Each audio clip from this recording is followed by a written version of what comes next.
हे आम्ही बीडीडी साहित करून दाखवलं, हे अभ्युदयनगरमध्ये आम्ही करतोय, हे पत्रासाहित आम्ही करून दाखवलंय, विशाल सह्याद्रीमध्ये आम्ही करून दाखवलेलं आहे।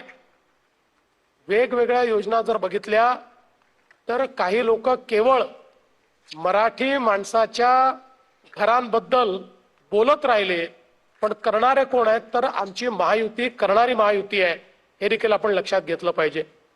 आणि यासोबत एक अजून आम्ही निर्णय केलाय की म्हाडाचे जे लेआउट्स आहेत, या म्हाडाच्या लेआउट्स मध्ये आता त्याचं रिडेव्हलपमेंट करताना एकतर तिथल्या लोकांना आम्ही अधिकची जागा देतोच, पण त्यासोबत त्याच्यामध्ये आता ट्रान्सपरन्सी आम्ही आणलेली आहे।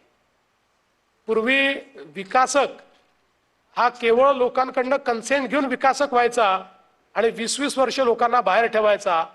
आता विकासक म्हाडा असणार आहे आणि जे मुंबईकर आहेत त्यांना घर देण्याकरता त्याच्यावर एक कन्स्ट्रक्शन करता डेव्हलपर अपॉइंट केला जाणार आहे, जेणेकरून उद्याच्या काळात त्यांनी परफॉर्म केलं नाही तर सगळे अधिकार हक्क म्हाडाकडे असतील आणि हे सगळं टेंडर पद्धतीने आम्ही करणार आहोत।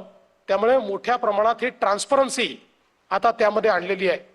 आता हे टेंडर पद्धती आल्यामुळे काही लोकांच्या पोटात जळजळ होते, त्यामुळे त्यांनी लगेच बोलणं चालू केलं, जमिनी विकणं चालू केलंय, जमिनी विकणं चालू केलंय। जमिनीचा 1 इंचही आम्ही विकत नाहीये, सगळ्या जमिनीची मालकी म्हाडाचीच असणार आहे आणि अतिशय ट्रान्सपरंट पद्धतीने त्या ठिकाणी डेव्हलपर आणण्याचं काम आम्ही करतो।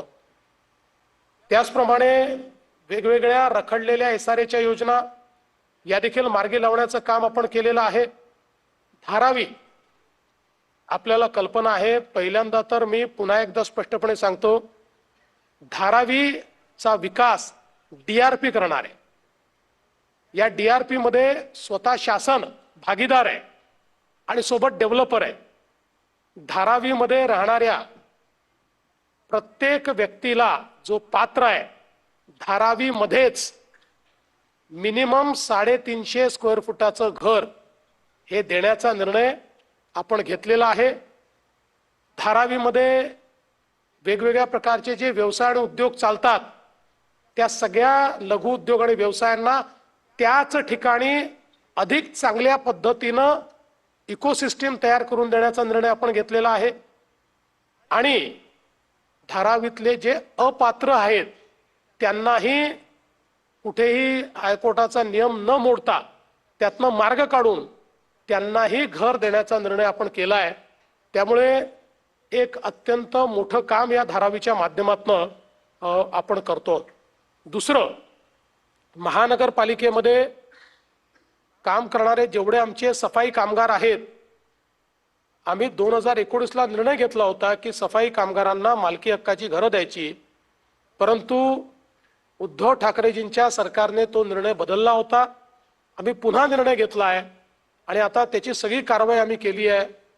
पुढच्या काळामध्ये महानगरपालिकेचे जेवढे सफाई कर्मचारी आमचे आहेत या सगळ्यांना मुंबईमध्ये मालकी हक्काचं घर हे आम्ही त्या ठिकाणी देणार आहोत, हा आमचा निर्णय